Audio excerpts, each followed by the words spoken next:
This video was sponsored by Card Kingdom. You can pre-order all the cards you see in this video by using my link in the description below.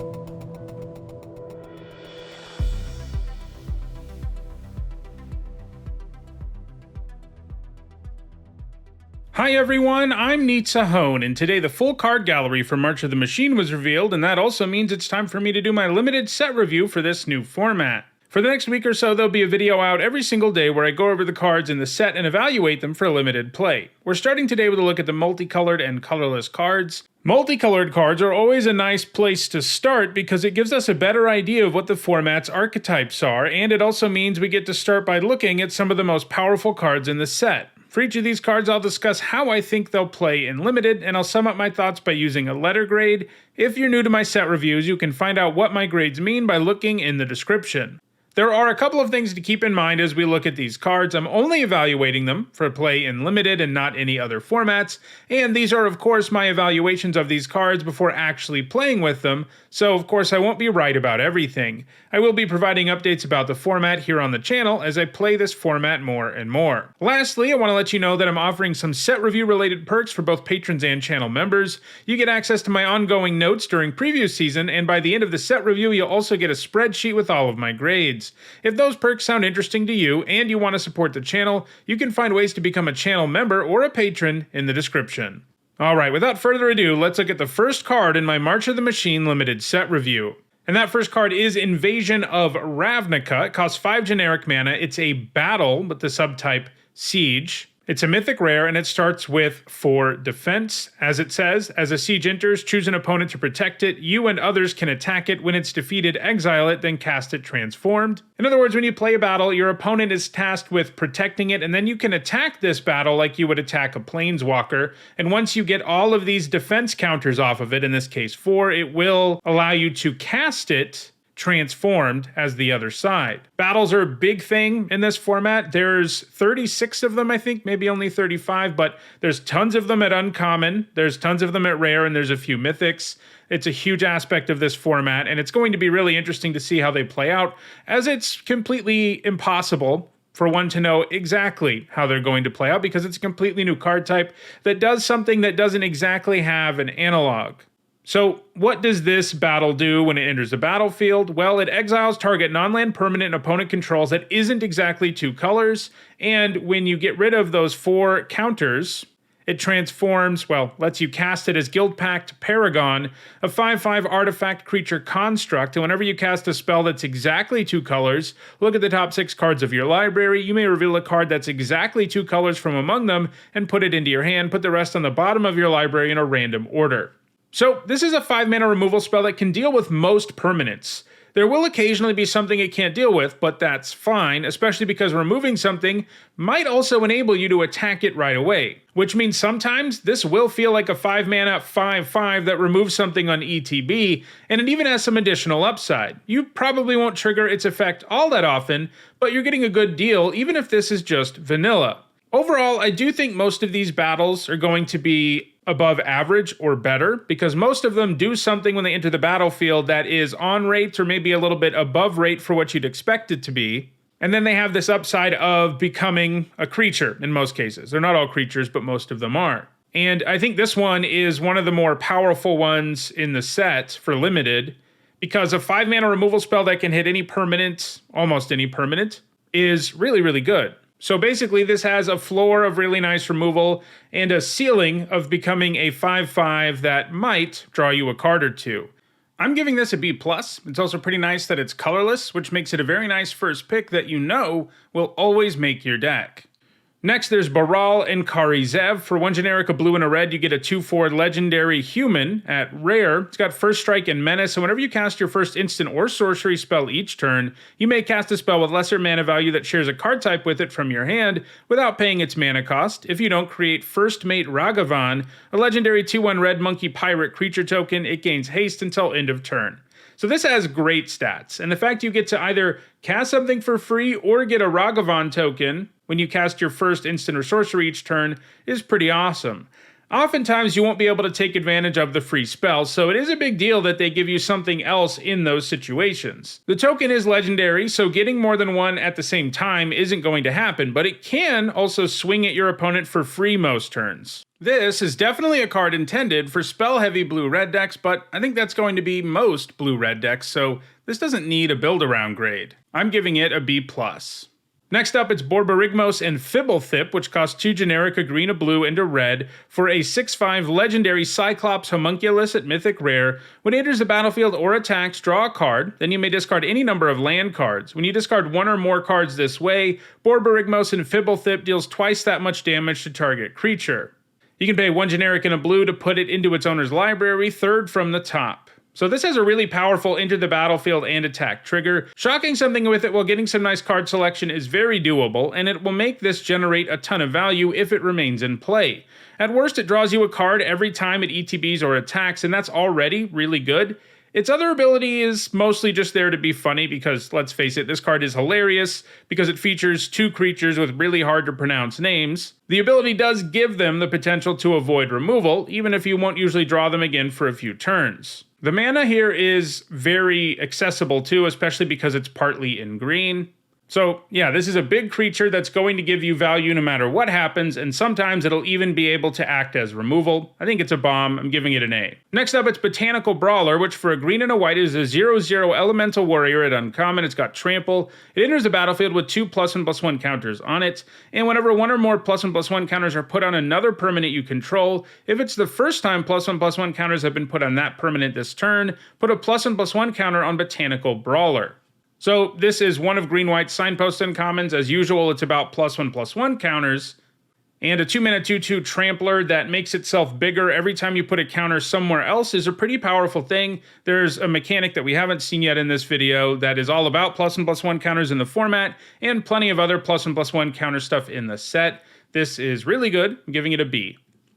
Next up, it's Juru and Hazaret, which for 2 generic, 2 red, and a white is a 5/4 legendary human god at rare. As long as you have 1 or fewer cards in hand, Juru and Hazaret has vigilance and haste, and whenever Juru and Hazaret attacks, look at the top 6 cards of your library. You may exile a legendary creature card from among them, put the rest on the bottom of your library in a random order. Until end of turn, you may cast the exiled card without paying its mana cost. By the later stages of the game, and often on the turn you cast it, this will have vigilance and haste, which is awesome. The attack trigger has a reasonable chance at hitting something too, partly because of the Multiverse Legends bonus sheet, which guarantees every pack has at least 1 legendary creature in it. There aren't actually that many legendary creatures in the main set at lower rarities, but I do think the bonus sheet is enough for you to hit something with this about half the time, and that's plenty because you get to cast it for free. The times when you cast this with haste and get a free legendary creature on the same turn, it will feel truly absurd. However, we also have to account for the times where it doesn't have the keywords and or it whiffs on a legendary creature, which really lowers the chance that you'll get a good return on your investment all the time when you cast this. If this format had more legendary creatures in it, this would probably be a bomb, but as it is, I think it's probably just a B. There's going to be too many times where you don't actually get anything out of the trigger. Obviously, if you do, it feels insane, but we do have to account for the times where you won't. Next up, it's Drana and Linvala, which for 1 generic, 2 white, and a black is a 3/4 legendary vampire angel at rare. It's got flying and vigilance. Activated abilities of creatures your opponents control can't be activated. Drana and Linvala has all activated abilities of all creatures your opponents control. You may spend mana as though it were mana of any color to activate those abilities.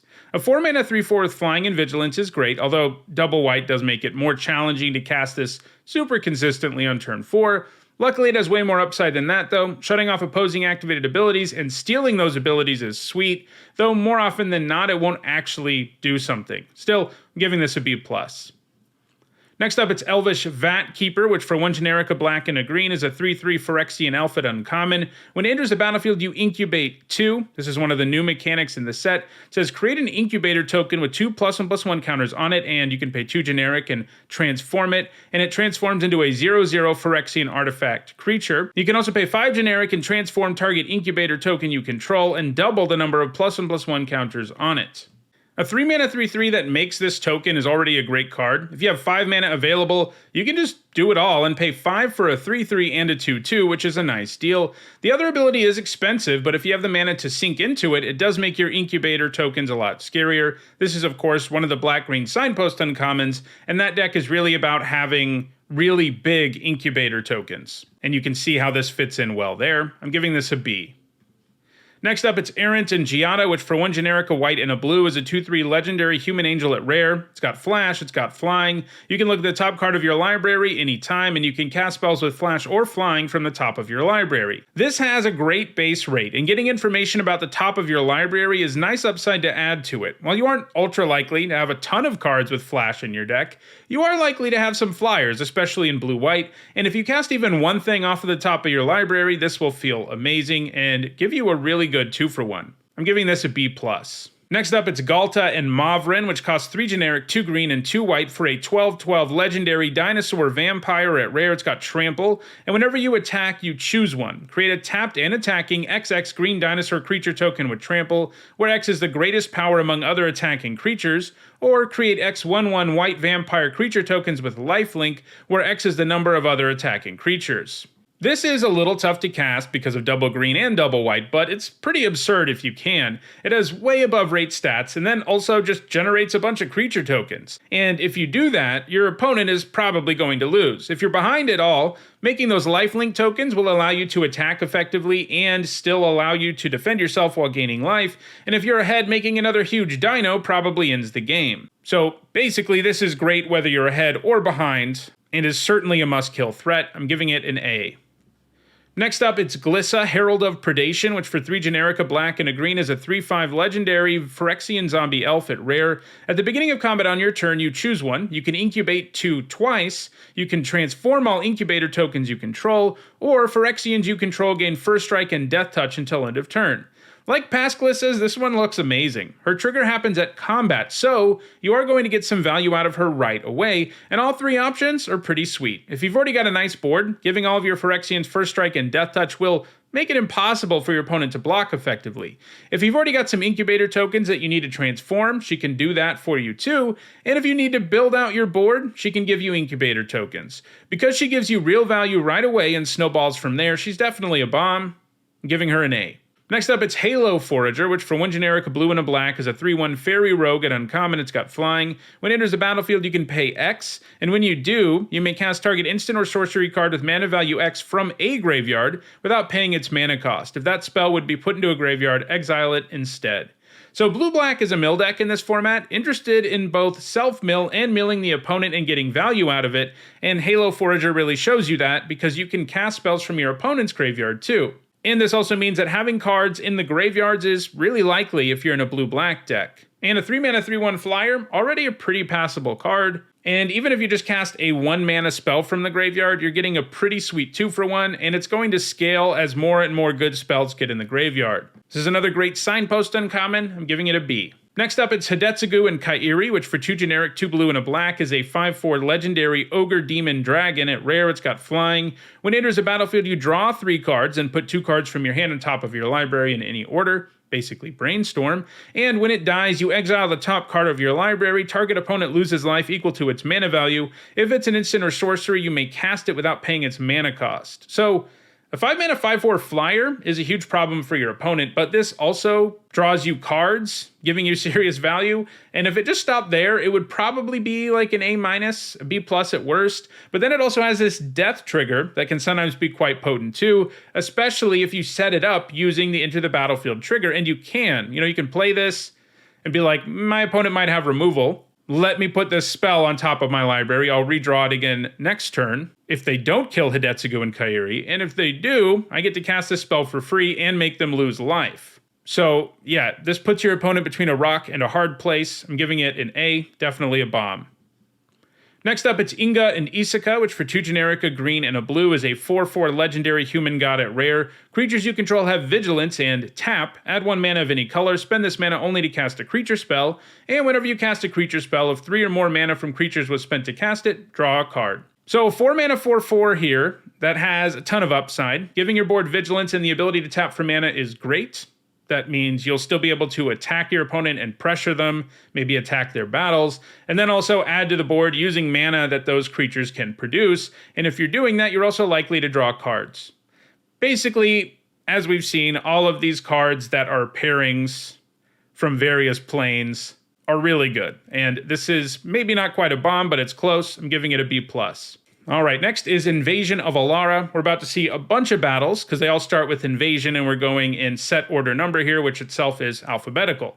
So this is our first non-colorless battle. Invasion of Alara costs 1 mana of every color, Wooburg. It's a rare battle siege. When it enters a battlefield, exile cards from the top of your library until you exile 2 non-land cards with mana value 4 or less. You may cast one of those 2 cards without paying its mana cost, put one of them into your hand, then put the other cards exiled this way on the bottom of your library in a random order. It has 7 defense, and it becomes Awaken the Maelstrom if you get rid of those counters. It's all colors. Target player draws 2 cards. You may put an artifact card from your hand onto the battlefield, create a token that's a copy of a permanent you control, distribute 3 +1/+1 counters among 1, 2, or 3 creatures you control, destroy target permanent an opponent controls. So this battle side gives you a 2-for-1 on its own, and if you ever manage to cast the other side, it's pretty impossible for you to lose. But casting this is hard and limited, and transforming it, a card that starts with 7 defense, isn't a walk in the park. Overall, I think this is probably just a C+, with the caveat that if fixing ends up being really, really good, this will certainly be better. Next up, it's Invasion of Amonkhet, which costs 1 generic, a blue, and a black. It's an uncommon battle siege, starts with 4 defense, and when it enters a battlefield, each player mills 3 cards, then each opponent discards a card, and you draw a card. If you get rid of those defense counters, you can cast Lazotep Convert, a 4/4 that enters the battlefield as a copy of any creature card in a graveyard, except it's a 4/4 black zombie in addition to its other types. We've already seen some of the non-battle signpost uncommons, but every color pair has an uncommon battle too. So this is also a signpost uncommon. As we've seen, blue-black is interested in getting things in graveyards, and this does that. And the fact that you draw while your opponent discards is some really nice value. And it isn't that far off of the 3 mana you're paying. Like, that doesn't seem like a terrible rate. So the fact that you get a 4/4 later in the game, theoretically, is pretty nice. I do have a hard time seeing any of these battles as really amazing cards in Limited when they don't actively add to the board in some way, because when they add to the board in some way, they increase your ability to successfully attack them, whether it's removal or it adds a body to the board or whatever. But I do think the rate here is good enough that this is pretty great. And a lot of these, if you really think about how much mana you pay and what you get, it's insane, right? You get a 3 mana 4/4 that has this other effect. And, in the episode of Nissa Notes about these new mechanics, I sort of compared these to sagas in that you pay mana for them, and what you get in the end is insane rate-wise. But these aren't quite as good as sagas, which are inevitably going to keep ticking up. These will have situations where you just can't attack them and you never do, so you only get the first effect.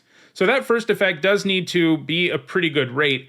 But in this case, I do think it is. And if you ever get the 4/4, it'll just feel truly absurd. I think this is a B-. Next up, it's Invasion of Asgol, which costs a black and a red for an uncommon siege. Starts with 4 defense, and when Invasion of Asgol enters the battlefield, target player sacrifices a creature or planeswalker and loses 1 life. If you get rid of those defense counters, you can cast it as Ashen Reaper, a 2/1 zombie elemental with menace, and at the beginning of your end step, you put a +1/+1 counter on it if a permanent was put into a graveyard from the battlefield this turn. So black-red is a sacrifice deck, as this is telling you. A 2-mana Edict is usually playable, though they do drop off the longer the game goes on. It is nice that it says non-token, so you're going to get a real card most of the time. But if you play this early, it will often just kill your opponent's only creature, making it a heck of a lot easier for you to attack the battle and transform it into a creature that will become frightening the longer the game goes on. There are several battles that only cost 2 mana, and I have a hard time seeing any of them as not pretty good because you spend so little mana on them, and most of them do something to the board, just like this one does. I think this is a B-. Next up, it's Invasion of Ergamon, which for a green and a red is an uncommon battle siege. When it enters the battlefield, you create a treasure token, then you can discard a card. If you do, draw a card. Starts with 5 defense, and you can cast it as Truga Cliff Charger, a 3/4 trampler, and when it enters the battlefield, you can discard a card. If you do, search your library for a land or battle card, reveal it, put it into your hand, then shuffle. 2 mana to make a treasure and loot isn't amazing, but again, this is a pretty reasonable rate for what this does up front. This doesn't do a great job of allowing you to attack the battle in sort of an inherent way. The treasure you make and the card that you get, because maybe you discard a land or whatever, does mean you're more likely to be able to play more things that will be able to attack this and turn it into the Cliff Charger. Red-green is the most battle-centric of all the color pairs. That's the mechanic, and that's why Truga Cliff Charger lets you search up a battle. Overall, I just think this does enough as a 2-mana card that has this amazing upside that it's another B-. Next up, it's Invasion of Kaladesh, which for a blue and a red is an uncommon battle with 4 defense. And when it enters the battlefield, you create a 1/1 colorless Thopter artifact creature token with flying, and you can cast it, once you get rid of those defense counters, as Aetherwing, Golden Scale Flagship, a star 4 legendary artifact vehicle with flying. Its power is equal to the number of artifacts you control, and it has crew 1. So, again, 2 mana for a 1/1 flyer isn't the best deal, but it does add to the board, and it adds an evasive body to the board. While a 2 mana 1/1 flyer isn't a great deal, it does mean this is a battle that gives you an evasive creature, which can help you transform this into a pretty nice vehicle. It will at least be a 1/4 flyer with crew 1, and that's not terrible, and sometimes it'll be an even bigger problem than that. The only problem is that blue-red is mostly a spell deck in this format. There isn't a heavy artifact theme in this format, and certainly not one in blue-red. So it is kind of a weird outlier in terms of the format, but you still end up with a pretty nice deal here. You know, adding to the board immediately is something I'm interested in, but I do think the fact that this card doesn't have like amazing synergy in the format probably means it's just a C+. Next up, it's Invasion of Kylem, which for 2 generic, a red and a white, is a 5 defense battle at uncommon. When it enters the battlefield, up to 2 target creatures each get +2/+0 and gain vigilance and haste until end of turn. If you get rid of those counters, you can cast it as Valor's Reach Tag Team, which creates 2 3/2 red and white warrior creature tokens with, whenever this creature and at least one other creature token attack, put a +1/+1 counter on this creature. Red-white is an aggro deck that likes to go wide, and it also uses the backup mechanic, so this card simultaneously does stuff with +1/+1 counters, and it helps you go wide, and it pays you off for going wide. This is a really interesting battle, I think, because the base effect here isn't really worth the 4 mana it asks of you, but because this also comes into play and has to be defended, it actually synergizes quite well with itself. +2/+0 and vigilance on 2 creatures will often allow you to threaten to attack this effectively right on the turn you play it. In other words, there will be turns where this costs 4 mana to get these boosts, and then you get those 2 powerful 3/2 tokens on the same turn. At the very least, you force your opponent into having to make a decision about blocking ugly, these enhanced creatures you're attacking with so you don't get this, or letting you have it, and forcing them to make that decision is pretty nice. The bummer here is situations where this just doesn't really do anything, and those will happen. There are going to be times where you just can't attack, even when you're giving things vigilance, but I do think that this stats boost and the fact it involves vigilance means you will be able to attack a significant portion of the time, and you know, there are going to be times where it's just better to attack your opponent too, of course, and you can threaten a lot of damage that way. But of all the ones we've seen so far, except maybe the mythic colorless one we saw earlier, this one seems the most likely to transform the turn you play it, because that's just what the stats boost is going to do for you here. So I think this is a B- overall. Next up, it's Invasion of Lorwyn, which for 4 generic, a black and a green, is a battle siege at uncommon, starts with 5 defense, and when it enters the battlefield, you destroy target non-elf creature an opponent controls with power X or less, where X is the number of lands you control. And if you get rid of those counters, you can cast it as Winnowing Forces, a star elf warrior with power and toughness each equal to the number of lands you control. The front side of this is a removal spell that will kill almost everything, and when it transforms, it's a creature that is all but guaranteed to be the biggest thing on the field. 6 mana is a lot, but the fact this is removal right away is great, since it does increase your chances of being able to attack this right away. I think this is another B-. Next up, it's Invasion of Moog. It's pretty cool that pretty much every plane in Magic has an invasion in this set, including some really obscure ones like Moog. But anyway, this is 2 generic, a green and a white. Starts with 5 defense. When it enters the battlefield, you put a +1/+1 counter on each creature you control, and if you get rid of those defense counters, it becomes Bloomwielder Dryads, which is a 3/3 Dryad with Ward 2, and at the beginning of your end step, you put a +1/+1 counter on target creature you control. Green-white is a +1/+1 counter deck, so this is a battle that is a very good signpost uncommon. So this will often just significantly upgrade your board up front, which in turn means you can go after this battle right away in some situations. And the creature you get after this is amazing because it continues to offer a really nice upgrade to your board every single turn, giving this a B. Next up, it's Invasion of New Capenna, which for a black and a white is a siege at uncommon. It starts with 4 loyalty. When it enters the battlefield, you can sacrifice an artifact or creature. When you do, exile target artifact or creature an opponent controls.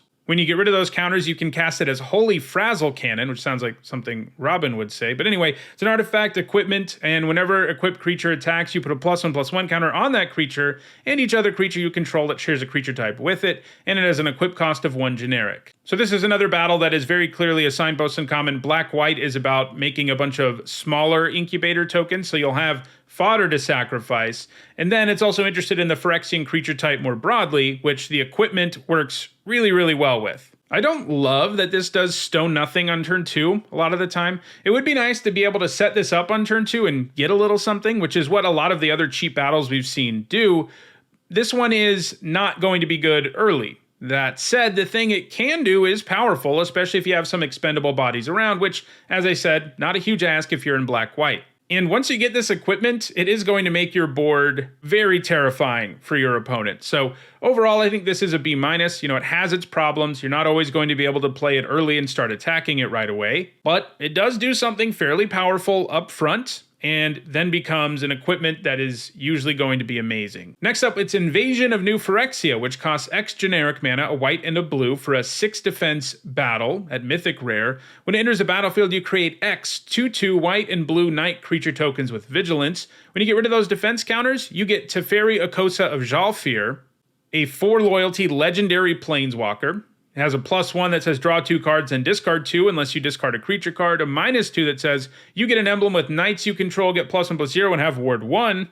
And a -3 that says tap X creatures you control. When you do, shuffle target non-land permanent opponent controls with mana value X or less into its owner's library.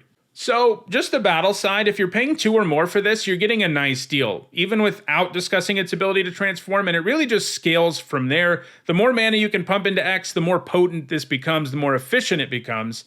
And the synergy here is great too, because all of those bodies should make it pretty easy for you to attack the battle and get Teferi. He's not insane for being this difficult to get, but he's still really good. His -2 buffs all of your tokens and makes them harder to kill. His +1 can help you find stuff, and his -3 allows you to really mess with your opponent's board, especially if you have these extra bodies around. Another thing to keep in mind is that knights is the theme for blue-white, so you're going to have additional synergy for putting all these knights into play. This is definitely a bomb. I'm giving it an A. Next up, it's Invasion of Pyrulia, which costs a green and a blue for a 4 defense battle at uncommon. When it enters the battlefield, you scry 3, then reveal the top card of your library. If it's a land or double face card, draw a card.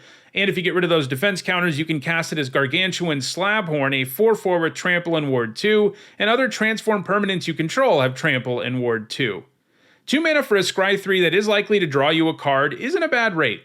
Again, like most of these, the thing it does as a battle is acceptable. It doesn't directly help you add to the board, but if you find yourself in a situation where you can attack the invasion, you're going to get yourself an impressive creature, especially because blue-green's theme is that it's interested in transformed creatures, and you're going to have a lot of them. So there's lots of synergy to be had here. I'm giving this a B-.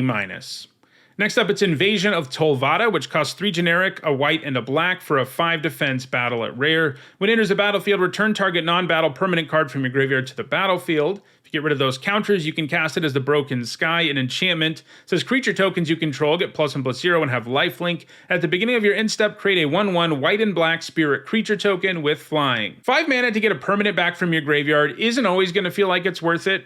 Any of these battles, like I said, that let you add to the battlefield seem like they're going to be nice because it means you're increasing your chances of being able to attack it. And if you flip this, it is insane, effectively spitting out a 2/1 with flying and lifelink every turn, while also buffing all of your incubator stuff. Once that part of the card's in play, it's going to feel like a bomb, but there is a reasonable enough setup cost, and the Invasion of Tolvada side is medium enough that I don't quite think this is a bomb, but it does look really strong overall. I'm giving it a B+. Next up, it's Invasion of Xerex, which for 2 generic, a white and a blue, is a 4 defense battle and uncommon. When it enters the battlefield, you return up to 1 target creature to its owner's hand, and it can be cast as Vertex Paladin, a star with flying, and its power and toughness are each equal to the number of creatures you control. 4 mana to bounce a creature is not an amazing rate, but it does mean that this can bounce something out of the way that might have been able to effectively defend Invasion of Xerex, and might allow you to attack it now and get Vertex Paladin. The Paladin is likely to be reasonably large. Again, blue-white is about knights. The deck makes knight tokens, so it's going to be a decent size.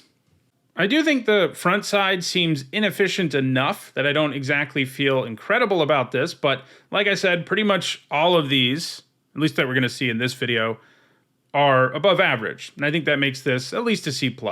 So that was our last battle. Let's move now to normal multicolored cards like Joyful Storm Sculptor, which for 3 generic, a blue and a red, is a 2/3 human shaman at uncommon. When there's a battlefield, you create 2 1/1 blue and red elemental creature tokens. Whenever you cast a spell that has Convoke, Joyful Storm Sculptor deals 1 damage to each opponent and each battle they protect. A 5 mana 2/3 that makes 2 1/1s is not a bad rate, and that's especially true because the blue-red archetype, as this is telling you, is about Convoke. The fact this damages battles and players is nice additional value that can make a real difference, and there is enough Convoke in the set that this is going to trigger. Managing to defeat battles just incidentally, like with this trigger, is going to feel insanely powerful, but even if we don't take that into consideration, this is a really strong card. I'm giving it a B. Next up, it's Kogla and Yidaro, which for 2 generic, 2 red, and 2 green is a 7/7 legendary ape dinosaur turtle. At rare, when it enters a battlefield, you have 2 choices. You can give it trample and haste until end of turn, or it fights target creature you don't control. While it's in your hand, you can also pay 2 generic, a red, and a green, and discard it to destroy target artifact or enchantment and shuffle Kogla and Yidaro into your library from your graveyard, and then draw a card. This is really strong. It either comes down and kills something outright or comes down and smashes in for 7. Either way, it's likely to give you value the turn you cast it before your opponent can even have a chance to remove it. And then it also has this pretty good upside of being naturalized earlier in the game, which is also a cantrip, so you 2 for 1 if you get an artifact or enchantment worth destroying. And that also helps offset how awkward a card like this can be in your opening hand, especially because it's kind of challenging to cast, but it's definitely a bomb. I'm giving it an A. Next up, it's Kroxa and Kunoros, which for 3 generic, a red, a white, and a black is a 6/6 legendary Elder Giant dog at Mythic Rare. It's got Vigilance, Menace, and Lifelink, and when it enters the battlefield or attacks, you may exile 5 cards from your graveyard. When you do, return target creature card from your graveyard to the battlefield. A 6 mana 6/6 with these 3 keywords is already great, and this has the ability to reanimate stuff. Now, it does come with an effect that actually makes it a little tricky to successfully reanimate something because it does exile 5 cards right away. This means you have to be able to exile 5 cards and leave at least 1 creature in your graveyard for this to do its thing, and that can be tricky sometimes in Limited. And you also aren't really going to reanimate something every single time it attacks, either for the same reason because it keeps exiling cards from your graveyard, thus making it harder for you to reanimate something. Still, even without the reanimate effect, this is a card that will be powerful on many boards, and by the time you'll play it, I think you have a good enough chance of hitting a creature that this is a bomb. I'm giving it an A-. Next up, it's Marshal of Zhalfir, which for a blue and a white is a 2/2 human knight. Knights you control get +1/+1, and you can pay 1 white and a blue to tap a target creature. This is a nice Night Lord, and at 2 mana, it will do a nice job of immediately upgrading your board in blue-white. The tap effect is a nice thing to have around too, especially when it only costs 2 mana, giving this a B. Next up, it's Mirror Shield Hoplite, which for a red and a white is a 2/2 human soldier at uncommon. It's got Vigilance, and whenever a creature you control becomes a target of a backup ability, copy that ability. You may choose new targets for the copy. This ability triggers only once each turn. So red-white is a backup aggro deck, so doubling backup abilities is really powerful. We haven't actually seen backup yet in this video. Suffice it to say, it's a mechanic where a creature can come into play and put a counter, or some number of counters, on itself or another creature. If you put the counters on another creature, that creature also gains the abilities underneath the backup ability until end of turn. So doubling backup abilities is pretty strong. Not only do you get to put more counters on things, you're also going to further upgrade another creature who can probably attack right away. I don't love that this design is fairly parasitic because there are a bunch of ways in the format to put counters on things that aren't backup, but this doesn't do anything with those. It has to be backup or bust. Still, there is enough backup in the format, and red-white is where it's really concentrated, that this is still really good, giving it a B. Next up, it's Mutagen Connoisseur, which for one generic, a green and a blue, is a 0/5 Vidalcan mutant at uncommon. It's got flying and vigilance, and it gets +1/+0 for each transform permanent you control. So blue-green is all about transformed permanents. This plays well with Incubator, plays well with battles, and with creatures that can transform for Phyrexian mana. There's a bunch of all of those things in the format, and even with just one power, this is going to feel like a fairly powerful card, and it will often be a lot sillier than that. I'm giving this a B. Next, it's Omnath Locus of All, which costs a white, a blue, a black Phyrexian mana, a red, and a green mana. The black Phyrexian mana means you can pay either black or 2 life for it. It's a 4/4 legendary Phyrexian elemental at rare. If you would lose unspent mana, that mana becomes black instead.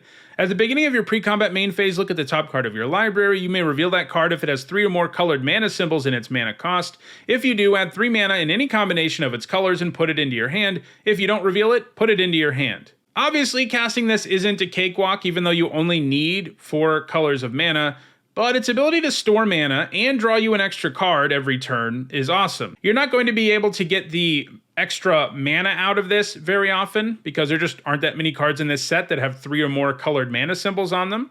And the ones that do exist are all rare or mythic. But that's fine because he's still drawing you a card every turn and storing a bunch of mana for you. I do think this is hard enough to cast that I don't feel super comfortable giving it a straight up bomb grade. But if it turns out it's easier to cast this than I expect, it's definitely a bomb. For now, I'm starting it at a B+.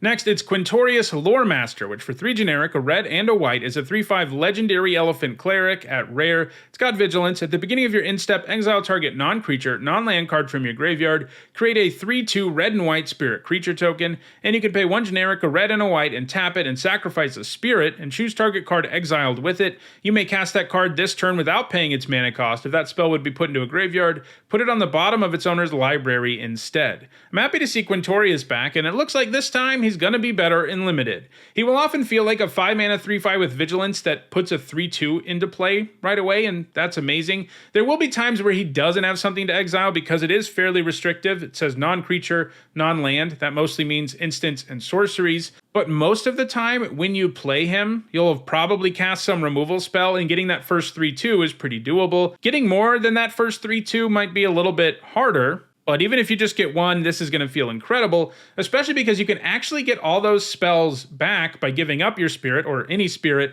and casting that spell for free. So if it is a removal spell, you can cast it again. There's just a lot of value to be had here, and sometimes he's just going to turn into an insane value engine, giving him an A-. Next up, it's Rampaging Geoderm, which for 2 generic, a red and a green, is a 3/3 dinosaur beast at uncommon. It's got trample and haste. Whenever you attack, target attacking creature gets +1/+1 until end of turn. If it's attacking a battle, put a +1/+1 counter on it instead. So as we already saw, red-green is the deck that's the most interested in battles, and that's certainly what this is telling you. This is nice because it can target itself, so it attacks as a 4 mana 4/4 trample and haste, at worst, and that's pretty good. It also doesn't have to be attacking for this trigger to happen. As long as you attack with at least one thing, its ability will go off, which means you can leave it back and keep it safe and buff other things. And the incentive for attacking a battle here is huge. Like, I think if you're in red-green, you have enough cards that pay you off for doing things with battles that it's going to be less of a decision, like, should I attack a battle or should I attack my opponent? Because when you're getting this permanent buff, it does drastically increase your chances of being able to eliminate a battle and do more damage to your opponent in the long run. And haste and trample themselves are also good for attacking battles. I think this is a B. Next up, it's Rankle and Torbrand, which for 1 generic, 2 black, and 2 red is a 3/4 fairy dwarf at rare. It's got flying, first strike, and haste. And when it deals combat damage to a player or battle, choose any number.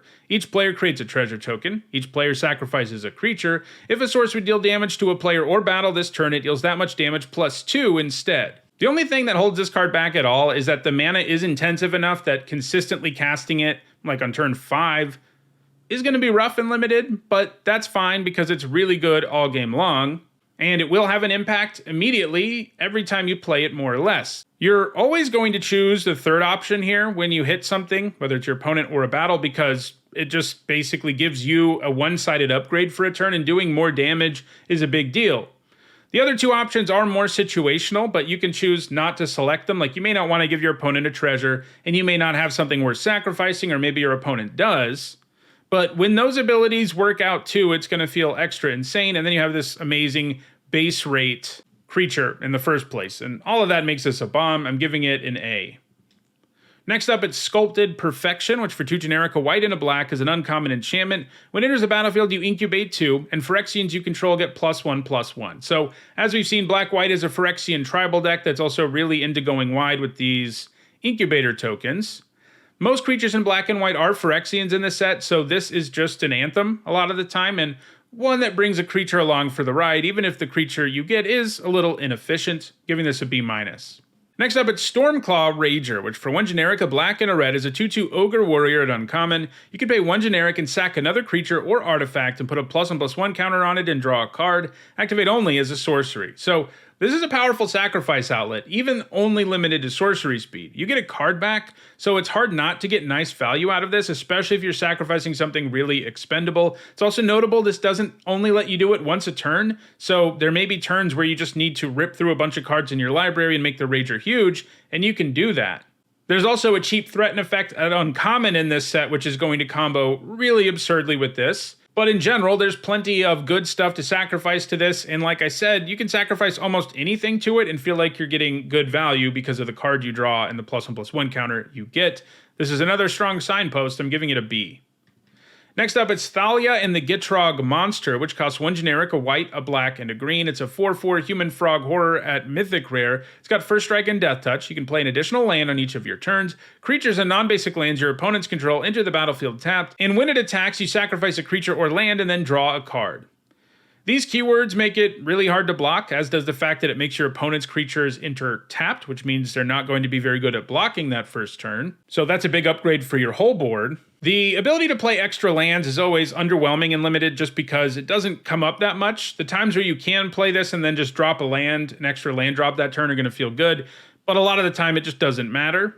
And keep in mind, the attack trigger here is not optional. So if you attack with this, you have to sacrifice a creature or land. The blow of that is softened when you draw a card, and in fact, it will feel more like upside when you have too many lands or, expendable creatures you want to sacrifice. But there are going to be times where you play this, on turn 4 or 5, and you don't really want to sacrifice any of these things. But if you did play an extra land, it'll be easier for you to do. I do think this falls a little short of being a bomb because of its limitations, but it gets close. I'm giving it a B+.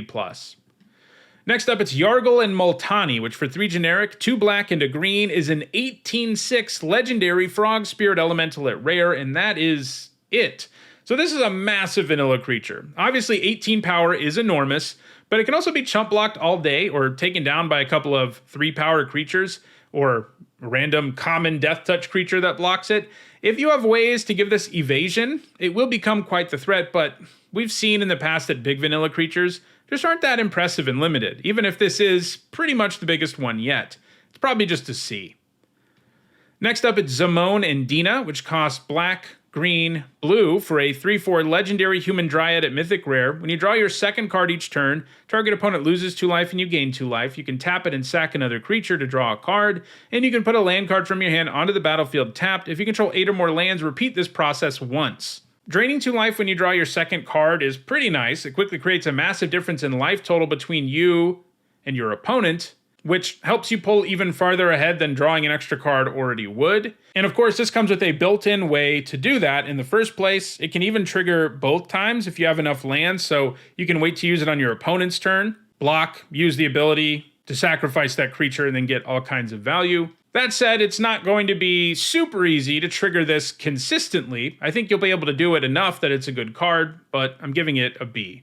Next, it's Zergo and Ojitai, which costs 2 generic, a blue, a red, and a white for a 4/4 legendary orc dragon at Mythic Rare. It's got flying and haste. It has hexproof as long as it entered the battlefield this turn. And whenever 1 or more dragons you control deal combat damage to a player or battle, look at the top 3 cards of your library, put 1 of them into your hand and the rest on the bottom of your library in any order. You may return 1 of those dragons to its owner's hand. This looks great. A 5-mana 4/4 flying and haste is already amazing, and this comes with great upside.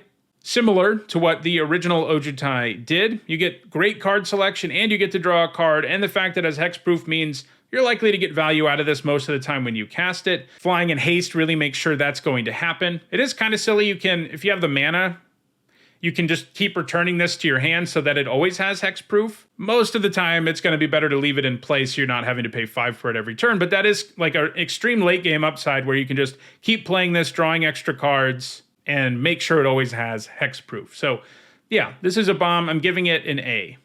All right, let's move now to artifacts. There aren't a lot of artifacts or lands in this set. When you add all these battles into the set, there's less room for them. But our first artifact is Flywheel Racer, which costs 2 generic for a 3/2 artifact vehicle at common. It's got Vigilance. You can tap it to add 1 mana of any color, but you can only activate that if it's a creature, and it has crew 1. This is a reasonably efficient vehicle, and the fact it fixes and ramps is solid too, even if you do have to crew it, but the good news is with crew 1, crewing it really isn't that hard. I'm giving it a C. Next up, it's Halo Hopper, which for 3 generic is a 3/2 artifact creature frog at common, and it's got Convoke. A 3 mana 3/2 is pretty bad, but the Convoke upside here makes this more playable, though I'm still not that impressed. I'm giving it a C-. Next up, it's Kite Sale, which for 2 generic is a common artifact equipment. Equipped creature gets +1/+0 and has flying, and you can equip it for 2 generic. This offers a reasonable boost for how much it takes to equip. Adding flying to a creature is a nice upgrade, makes most of them into a problem. Might also play a little better than usual in a world where gaining evasion means you can attack a battle. I'm giving this a C. Next, it's Phyrexian Archivist, which for 6 generic is a 4/5 artifact creature Phyrexian construct at common. It's got reach, and you can pay 2 and tap it to put a card from a graveyard on the bottom of its owner's library. This is a reprint, and it wasn't very good last time. This format does have a self-mill deck, and this can be used to hate on that deck, and also used by that deck if they mill themselves too much, I guess. But it's very inefficient. If you're paying 6 mana, and this is what you're getting, it's going to feel pretty miserable, and it's far too situational. I'm giving it a D-. Next up, it's Realmbreaker, the Invasion Tree, which for 3 generic is a rare legendary artifact. You can pay 2 and tap it. Target opponent mills 3 cards, put a land card from their graveyard onto the battlefield under your control. It gains if this land would leave the battlefield, exile it instead of putting it anywhere else, and you can pay 10 generic and tap it and sacrifice Realmbreaker to search your library for any number of Predatory cards, put them on the battlefield, and shuffle. This is a really cool card that has applications in other formats, but it really wasn't designed for limited. Sure, you can use the ability to mill your opponent and ramp, but I think it's too slow and clunky at doing it. As usual, you should probably be adding to the board in a more meaningful way, and paying 5 total mana to cast this and then mill probably isn't where you want to be.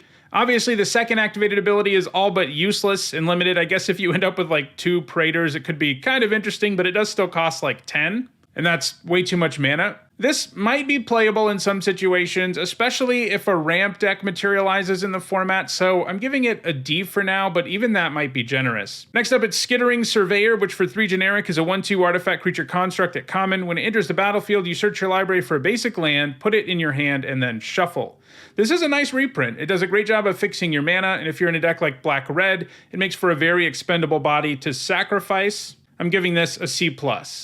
Next, it's Sword of Once and Future, which for 3 generic is a mythic rare artifact equipment. The equipped creature gets +2/+2 and has protection from blue and black. And whenever a equipped creature deals combat damage to a player, surveil 2. Then you may cast an instant or sorcery spell with mana value 2 or less from your graveyard without paying its mana cost. If that spell would be put into your graveyard, exile it instead, and you can equip it for 2. So they finally completed this mega cycle, which has been around since 2004, so that's pretty cool. And like the other cards in it, this is quite strong. It offers a great boost right away. Protection from 2 colors is pretty impactful against many opponents. Surveil is good card selection, and you may even find yourself able to surveil a spell into your graveyard for the other half of the ability. You may also just already have a cheap spell in your graveyard too. That's not really a crazy thing. You've probably cast 1 removal spell by the point you are playing this. Getting in with this once is likely to deliver a big advantage, and it can just keep moving to other creatures until it makes your opponent dead. This is a bomb. I'm giving it an A-. Next, it's Urn of Godfire, which for 1 generic is a common artifact. You can pay 2 to add 1 mana of any color, or you can pay 6 and tap it and sacrifice it to destroy a creature or enchantment. This is pretty bad. It's horrible at fixing your mana and is a wildly inefficient removal spell. You might run it if you're desperate for removal, but if that's where you're at, things really didn't go well in the draft. I'm giving this a D-. All right, the only lands we have are the cycle of 10 gain lands. There's 1 for every color pair. They all enter the battlefield tapped, and they gain you a life when they enter, like Bloodfall Caves here. So these do always enter tapped, unlike some other dual lands out there that sometimes enter untapped, but the fact that they produce a couple of colors of mana and give you a little bit of life is nice value. If you're in their 2 colors or trying to splash something, you're going to be happy playing these. I'm giving them a C. So those are all the multicolored and colorless cards in March of the Machine. Tomorrow I'll be back with my thoughts about all the white cards. If you enjoyed this video, don't forget to like it and share it so that others can enjoy it too. If you want to make sure you catch future videos, like the rest of this set review, you should subscribe and turn on notifications. And if you're watching this when there's more set review content to watch, you should see a playlist on your screen shortly. Thanks for watching.